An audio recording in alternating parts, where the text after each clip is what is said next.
Welcome back, and here I am with the KTM 390 engine. I am performing a small maintenance task on the starter motor, that is cleaning, checking, lubrication. Upon usage, starter motor could accumulate dust and rust internally, causing it to fail. Hence, in order to prevent it from failing, starter motor can be cleaned once in 30 to 40,000 kilometers to prolong its life. This motor is fixed onto the engine by two 10mm bolts. And here goes the starter motor cable, which has already been removed as the engine is out of the chassis. Upon removal of the cable and 10mm bolt, starter motor can then be taken off upon pushing backwards. This can be performed with the engine on the chassis as well. As this motor sits here, and due to accumulation of dirt and grime in this well, the starter motor paint is chipping off. And to prevent this from happening, some amount of compressed air can be blown at these points at regular intervals or after washing the motorcycle in order to prevent dust and grime accumulating below the starter motor. We now have the starter motor taken off from the bike, and it has two 7mm bolts.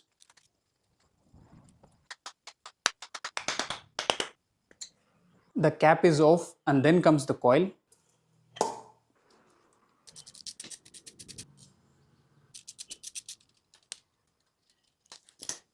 Once these two come off, this can be taken off from the body.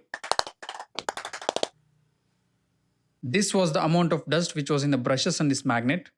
Starter coil components are cleaned one by one.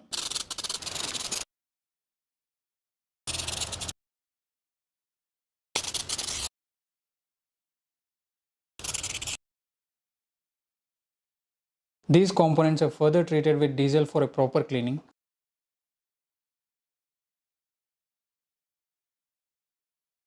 Once the components are cleaned, the internal parts like coil, the bushing contacts can be checked for continuity with the help of a multimeter.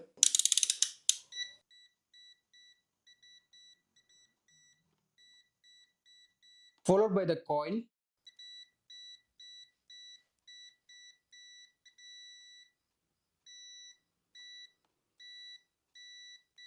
Another thing which is to be checked is these bushes. If these carbon bushes are worn out, these can be replaced. It's available as a spare. Once coil and bushing contacts pass the continuity test, continuity can be tested between the coil and the shaft. And there should be no continuity between the bushing contact and the coil. Coming to the contacts, there are 4 brushes. 2 are for the positive lead and 2 are for the negative lead. The ones which are insulated are positive, non-insulated one are the negative ones. Positive brush should give a continuity with the positive terminal. The negative brush should give a continuity with the ground. Positive with the positive contact. Another positive with the positive contact. Negative with the ground. Another negative with the ground. And positive with the negative should have no continuity at all. This is the negative and positive. Positive with the negative. Negative with the negative will again give us the continuity. Similarly, positive with the positive. In this test, anywhere if the brushes are failing for the continuity, that means the brushes are damaged and it has to be replaced. Also, the brushes can be checked for wear and tear. If the brushes are too worn out, the brushes can be replaced. With this done, the starter motor is then assembled back. We'll apply some amount of grease to this seating where the coil sits, and some amount of grease onto the shaft. This hole is also purged with grease. The bushes are then assembled. The springs go into this seat and then goes the bushes.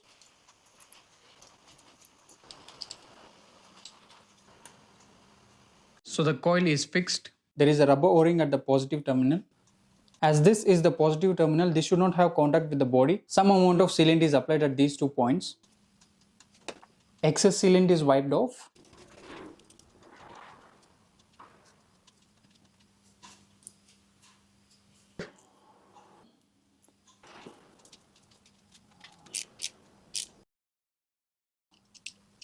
This is where the starter cable is attached. Coming to the coil, it is now moving freely. The next part is the magnet, and before the magnet goes in, Some amount of RTV is applied at this point. Application of RTV prevents water seepage into the starter motor. Excess sealant towards the inner side is wiped off. And here goes the magnet. This magnet is seated onto the body upon the bolt position. As one bolt from the top travels to the bottom, it is fitted accordingly. Again, the excess sealant here is wiped off.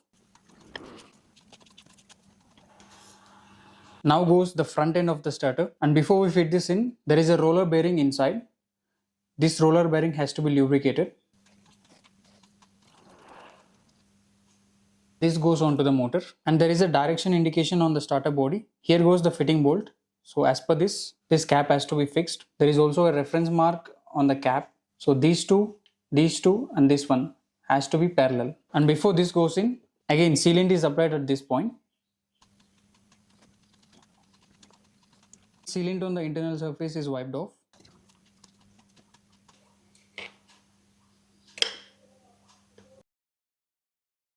A slight tap will seat this cap onto the body.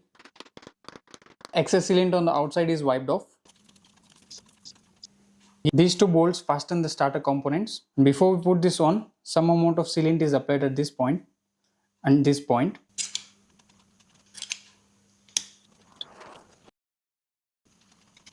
These bolts are then tightened.